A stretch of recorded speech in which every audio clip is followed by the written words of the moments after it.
आदा सांगिला नोंखौ जोबोद मोजां मोनबाय आङो लाय आदा गोजौ गिदिर जौस्रां देरस्रां आदा सांगिला नोंखौ जोबोद मोजां मोनबाय आङो लाय आदा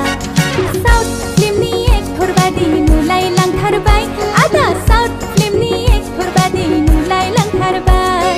साउथ फिल्मनि एक्टर बादि नुलायलांथारबाय आदा साउथ फिल्मनि एक्टर बादि नुलायलांथारबाय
मोजां बुंनायावनो आंखौ एक्सेप्ट खालामखा